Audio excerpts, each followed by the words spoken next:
J'ai une image de moi à l'époque, quand je prenais mon bus pour aller en cours avec mes écouteurs, c'est des JVC carrément, tu vois, quand t'as des écouteurs qui marchent pas trop bien, là, tu jouais un peu pour qu'ils fonctionnent bien et tout. C'est des titres, t'étais là capuché dans le fond du bus, tu regardes tout le monde, t'attends que quelqu'un te regarde aussi mal et tout, tu vois. T'es dans le perso, en fait, tu vois ce que je veux dire, c'est... Non, laisse tomber, ça allait avec l'attitude, c'était le mood. Salut l'équipe, c'est Fresh pour le versus classique de JQ.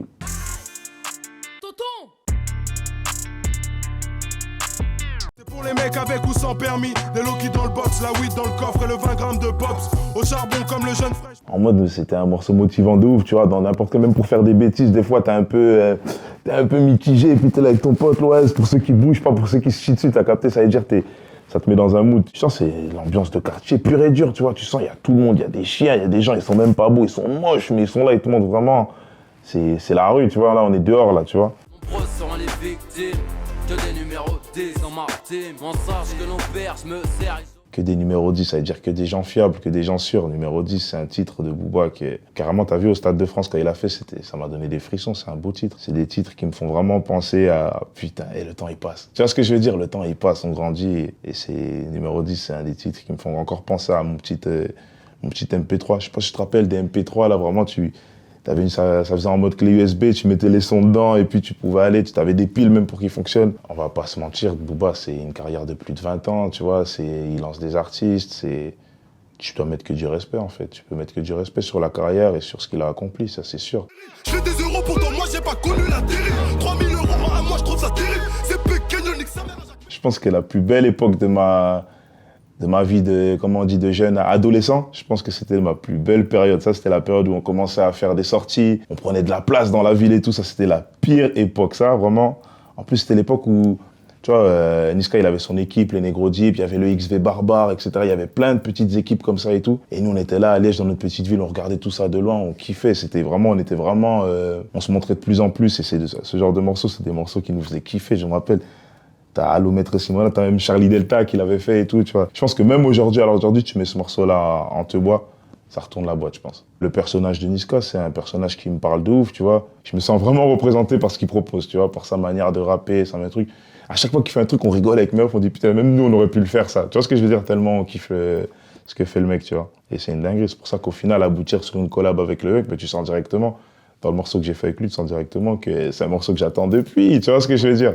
Pour ceux qui ne pigent pas, on voudrait de ceux que les pulsions ne dirigent pas, m'oblige. Je te fais une petite anecdote. À l'époque, avec mes refs, on se mettait devant la télé, on commençait à interpréter le truc tellement on était dedans. C'est tellement réel, en fait, c'est une embrouille tellement réelle, typique, en fait, dans les quartiers et tout, que tout le monde se reconnaissait, tu vois, en mode, ça se dévisage, et puis ça commence à s'embrouiller et tout. Moi, j'ai une image de moi à l'époque, quand je prenais mon bus pour aller en cours avec mes écouteurs, c'est des JVC carrément, tu vois, quand t'as des écouteurs qui marchent pas trop bien, là, tu jouais un peu pour qu'ils fonctionnent bien et tout.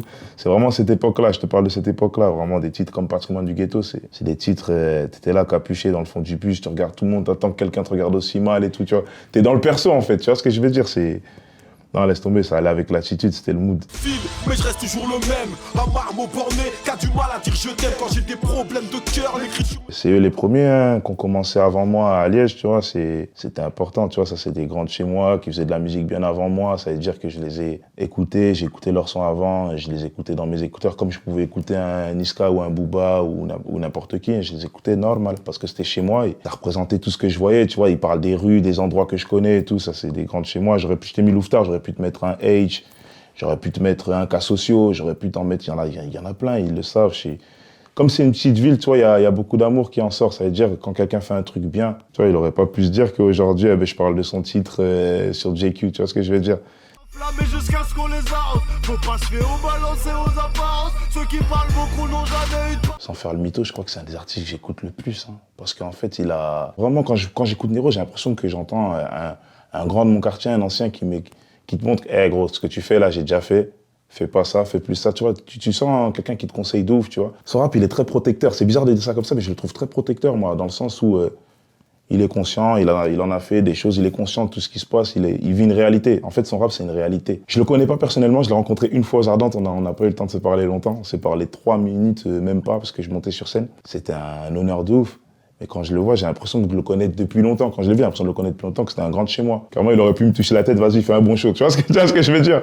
Mon album, il raconte ma vie et voilà, hein, dans ma vie, il y a eu plein de périodes et toutes ces personnes-là, tous ces sons-là, il y en a plein d'autres que j'ai pas pu citer. Ils m'ont permis d'être la personne que je suis aujourd'hui avec mes principes, mes valeurs, tout ça. Donc, big respect à tous ces artistes-là et ceux que j'ai pas cités, ils le savent.